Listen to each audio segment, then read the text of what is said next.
April 2nd, 1945.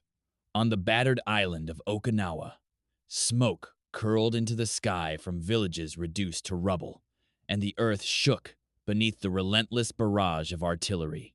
The Pacific War had reached its most brutal phase. And yet, amid the devastation, something unexpected began to unfold, something that defied all expectations. Japanese women in tattered uniforms stepped forward, hands raised in surrender. It was a sight that cut through the chaos, because in an empire that glorified death over disgrace, the idea of women soldiers giving up was almost unthinkable. Where are you right now, and what time is it? Hold that thought, because time and place shape this moment in profound ways. For the civilians of Okinawa, who had already lost everything, this was a strange pause in their suffering. The women moved cautiously, waving makeshift white flags made from torn clothing. Their uniforms were worn thin, their hair clumped with dust, their eyes downcast in shame. American military police gripped their rifles tighter, suspicious of a trap, but no ambush came. Behind them, villagers who had been fleeing stopped and stared. For them, staying alive had become a form of disgrace. Yet staying alive still meant something. The statistics paint the grim context.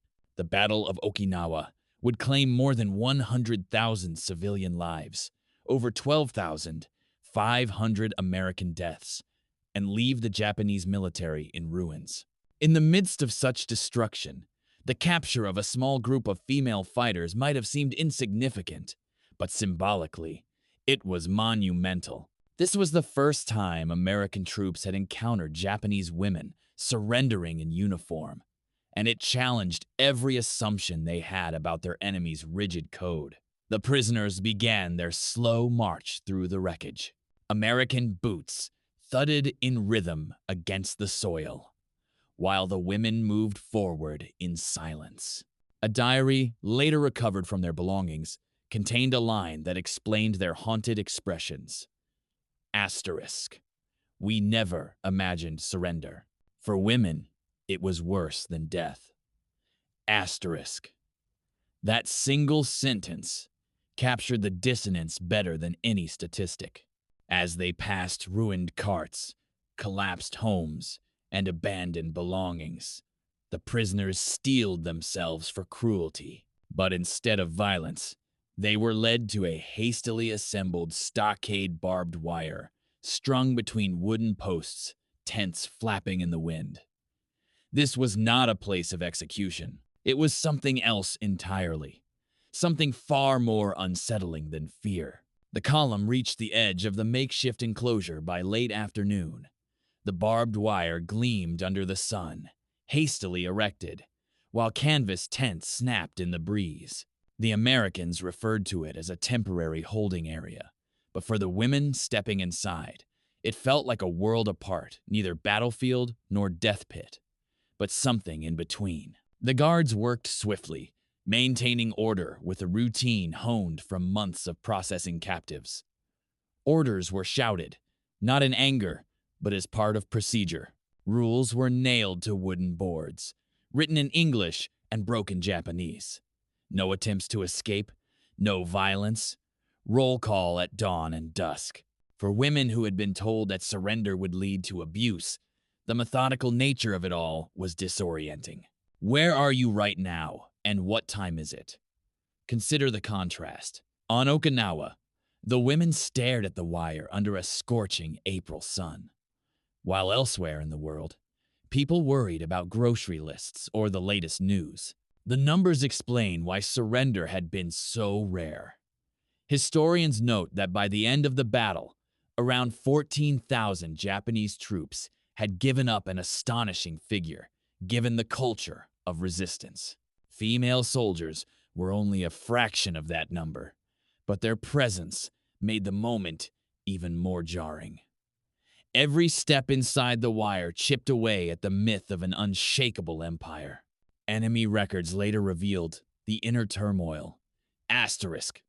Better than dying in caves, but shame unbearable. Asterisk. That shame was visible in their posture, heads lowered, shoulders slumped, eyes fixed on the dirt rather than meeting the gazes around them. The wire was not just a physical barrier. It was a cultural one, wrapping them in disgrace as much as metal. Punishment, but not the clang of mess tins or the smell of hot food approaching. American cooks, working from field stoves, dished out portions with practiced efficiency rice, a slice of bread, sometimes canned meat, for women who had not eaten a proper meal in weeks. It felt surreal. Think about it. Where are you right now, and what time is it? Somewhere safe, perhaps with food within reach. For these women, survival had meant eating weeds, digging for roots, or going days without a meal. Now, hot food was placed in front of them by the very people they had been told were monsters. The International Red Cross had sent an estimated 24,000 aid parcels across the Pacific by 1945, and American military logistics ensured their own troops never went hungry, often with surplus. That surplus now fed the enemy they had fought so fiercely. For the women, it was almost impossible to reconcile. One prisoner later whispered, asterisk, our own army starved us. Now they feed us. Asterisk. It wasn't gratitude that filled the camp, but bewilderment. The food was sustenance, but it also carried a message. Captivity here would not match the brutality they had feared. The sensory details deepened the contradiction. The bread carried the warm, yeasty scent unfamiliar to diets centered on rice. The canned beef had a salty richness, far beyond the meager rations Japanese soldiers had endured. Some women ate quickly, shoveling food as if afraid it might be taken away. Others hesitated, staring at their portions, suspicious of a trick. Enemy diaries often describe starvation as a weapon officer's hoarding supplies, leaving subordinates to waste away. That made the sight of American guards eating the same food alongside the prisoners even more unsettling. The enemy wasn't just feeding them, they were sharing the meal. After the plates were cleared, silence settled over the camp. Stomachs that had been hollow for weeks were now full, but minds struggled to process what it meant. In the darkness beyond the tents, soldiers pointed to another station pipes, barrels, and steam rising. Food had been the first surprise. What came next would be even more unexpected. The next morning, the women were called again, not for roll call, not for food, but to a line forming near a cluster of tents where pipes rattled and steam hissed. They exchanged nervous glances, raised on stories of American torture. The noise sounded threatening, as if some new punishment was being prepared. Where are you right now? And what time is it? Imagine standing barefoot on dirt, hearing the steady hiss of hot water, unsure whether it meant survival or humiliation. American field engineers had set up a mobile shower unit, diesel burners heating water stored in drums, capable of pumping nearly 3,000 gallons a day through hoses. For U.S. troops, it was standard hygiene. For the prisoners, it was incomprehensible. As the line moved forward under guard, they saw wooden crates being opened, revealing soap, towels, and spare clothing. Some women whispered that it might be a trick, a cruel experiment. Others remembered their own barracks, where even loyal soldiers rarely had hot water. None of them had seen anything like this in weeks, perhaps months. An American officer, clipboard in hand, issued instructions through an interpreter, not a threat, just orders. Remove outer clothing, enter the stalls, wash, and return for inspection. The command spread down the line. The women froze. Was this truly about cleanliness, or another test of obedience? Enemy accounts written after the war preserved their hesitation. Asterisk. We thought it was punishment, but it was water. Asterisk. That single sentence captured the collapse of their expectations. Their fear was real, but the reality was mundane. Steam curled through the compound, fogging the air. The smell of heated metal and damp canvas drifted past the wire. The women stepped forward, their toes sinking into the soft earth, their silence broken only by the sound of pipes. One by one, they entered the showers. What they found inside would shatter even more assumptions. Inside the tented stalls, the air was thick with steam and tension. The women clutched the small soap bars handed to them, staring at the unfamiliar objects. Hot water gushed from overhead pipes, splashing onto metal grates with a rhythmic, mechanical sound, almost menacing. The first prisoner stepped forward, stiff with fear, then froze as warm water hit her skin. What she felt was not pain, but relief. Where are you right now? And what time is it? Picture the strangeness of holding soap after weeks of dirt and sweat, of hearing water flow, realizing it wasn't scalding oil or gas, but simply a shower. The technology was ordinary to the U.S. Army diesel heaters warming water to 90 degrees Fahrenheit, pumped through rubber hoses. For American soldiers, hygiene rotations were routine. For these women, it was unimaginable luxury. In their own barracks, hot water had been a rare privilege, if it existed at all. The scene became surreal. At first, they scrubbed quickly, expecting the water to be cut off.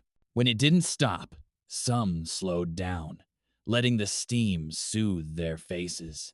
Soap lathered over their hands and hair, washing away weeks of grime. From outside, muffled voices, even laughter could be heard. That sound was shocking in itself. Laughter from prisoners who had arrived in silence. Enemy recollections later revealed their conflicted feelings. Asterisk. We never had this in our own barracks. It felt like betrayal to enjoy it. Asterisk. The betrayal wasn't toward their captors, but toward the belief that the enemy was always cruel, never kind. For the guards, it was routine monitoring stalls, checking water flow, keeping logs. For the women, each drop was a challenge to their worldview. When they stepped back into the cool evening air, towels waited. Clean clothing was handed out. Steam curled from their hair into the night sky, carrying with it the faint sound of laughter that unsettled everyone who heard it. What followed tested whether this relief was dignity or disgrace. The women emerged with towels clutched tightly, their faces wet not just from water, but from emotions they couldn't hide. Some covered their eyes and wept quietly, unable to separate shame from relief. Others stood taller, breathing deeply, as if cleanliness had restored a piece of themselves. In that moment, captivity no longer looked like one thing.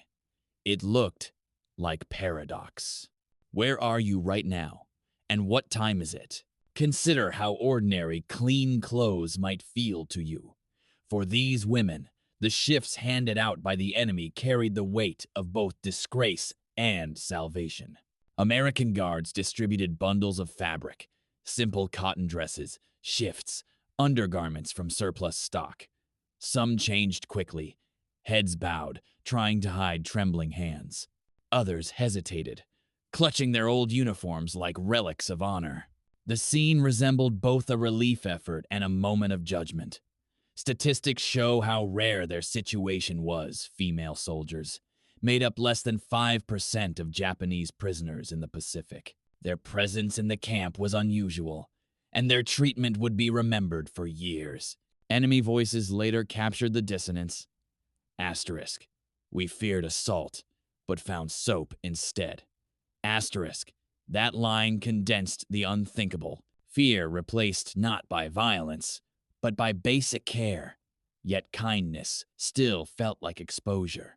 The Americans observed them with detached professionalism. Clipboards appeared, notes were taken, conditions logged. For the guards, it was paperwork. For the women, Each mark on paper was another intrusion into their fractured identity. The camp was not just fencing them in, it was documenting their existence into history. By nightfall, the camp settled. Guards dimmed lanterns, and the women lay on their cots in silence.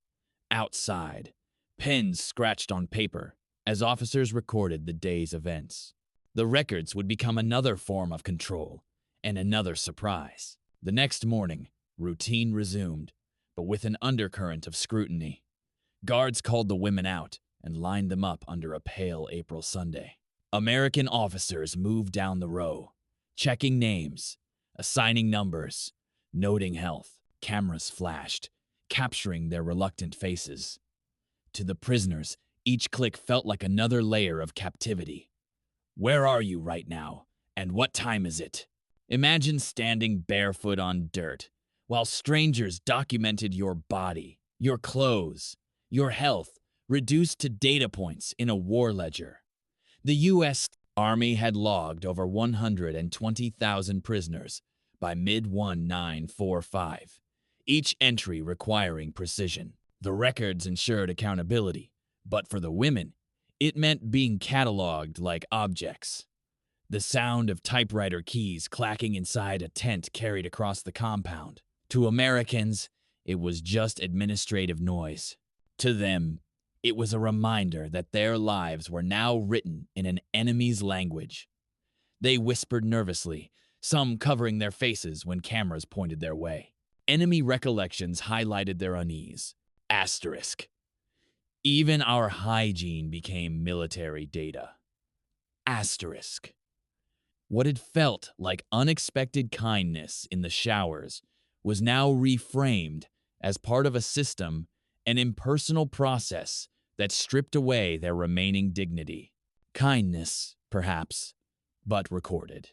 Humanity, perhaps, but categorized. Still, there was no abuse. The Americans worked efficiently, moving from one prisoner to the next.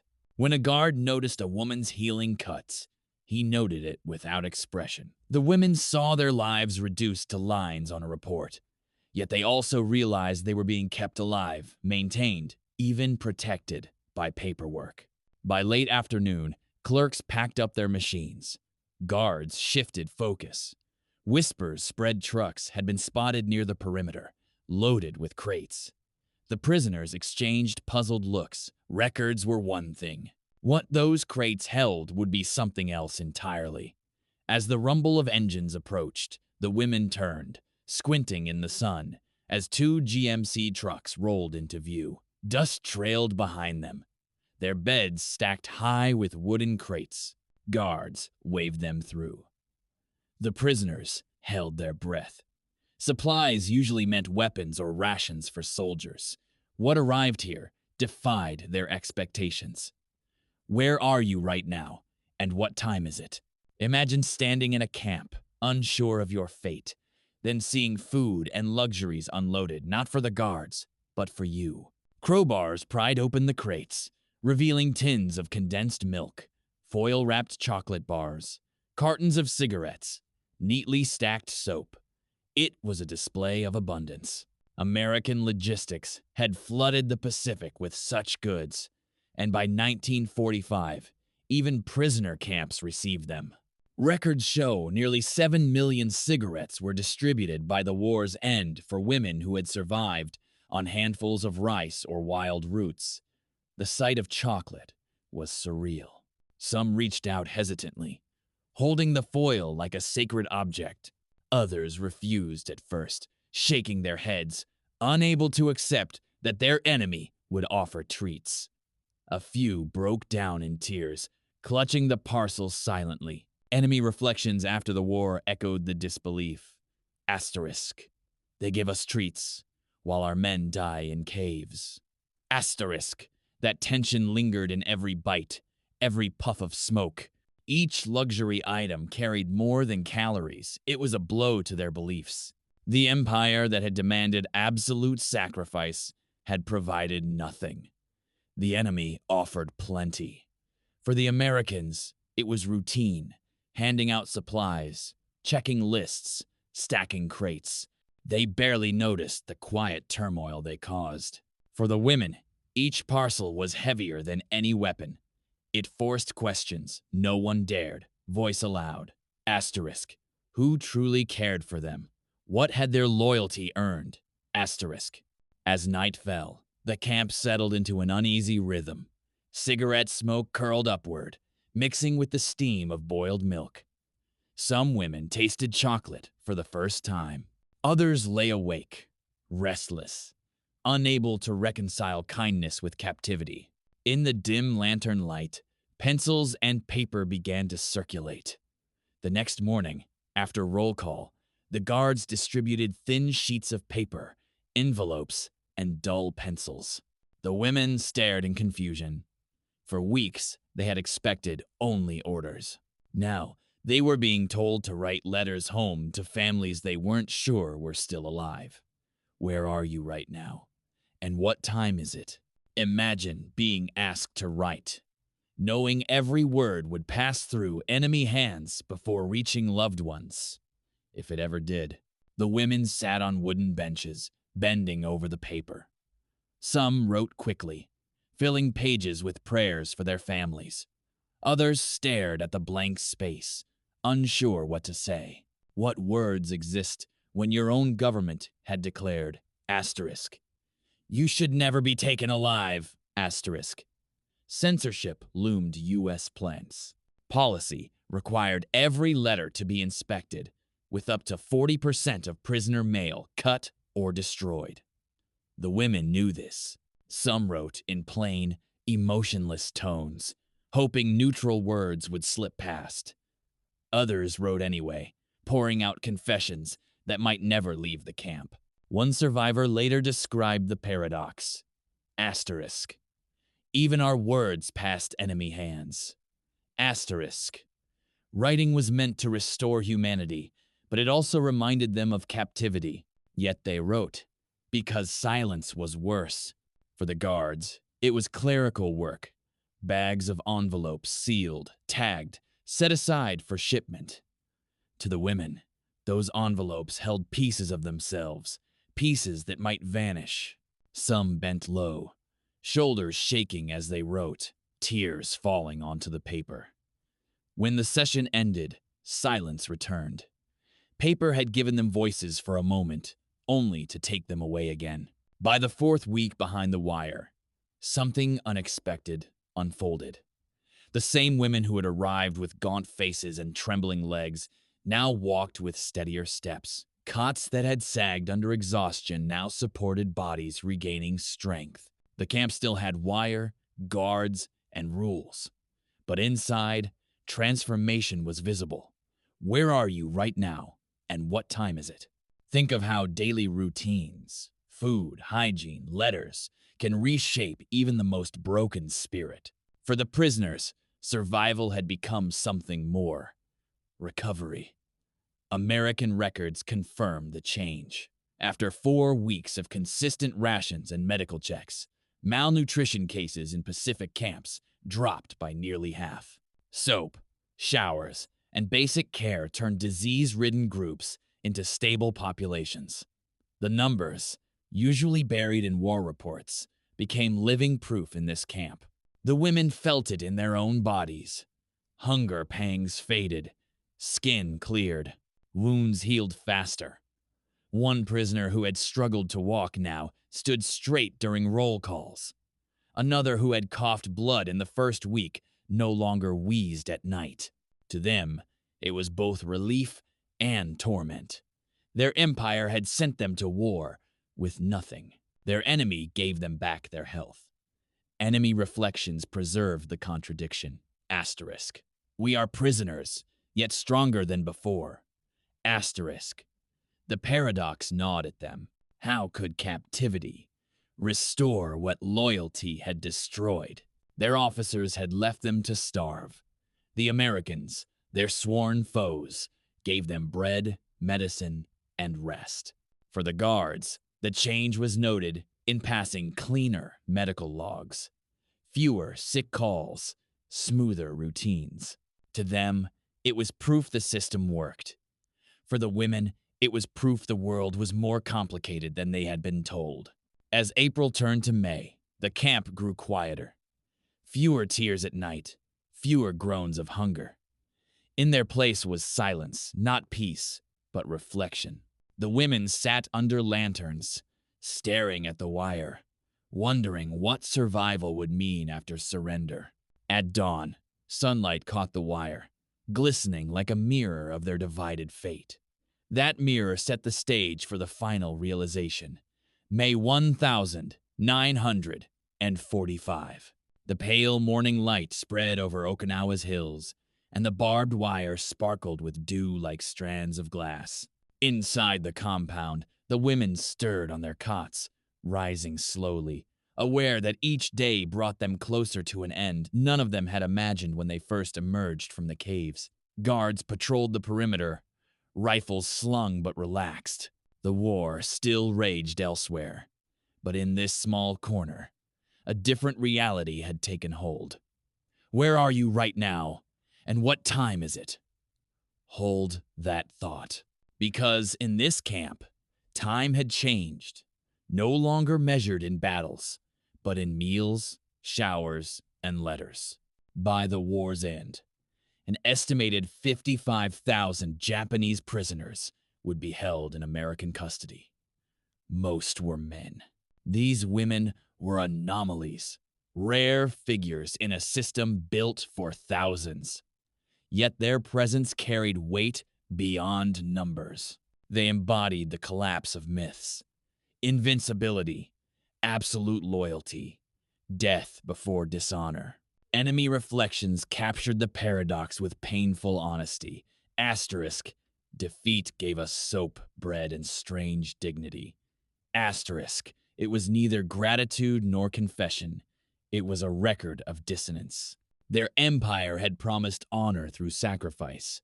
Instead, it had abandoned them. Their captors, whom they had been taught to hate, gave them survival in forms both ordinary and profound. The final roll calls were quieter now. Guards marked names without urgency. Women stood taller, healthier, their eyes looking westward toward the horizon where ships and the mainland waited. Freedom wasn't guaranteed, but the gates that once felt like prisons now seemed like thresholds. The line between disgrace and humanity had blurred into something else entirely. As the sun rose, the camp hummed with routine breakfast tins clattering, guards changing shifts, prisoners folding their clean clothes neatly. Yet beneath it all lingered a silence heavy with realization. They had entered expecting brutality and found something harder to accept: respect offered through survival. The barbed wire that once symbolized shame now reflected the morning light like a quiet witness. For those who lived, the memory of hot showers, bread, and unexpected dignity would endure longer than any battle cry.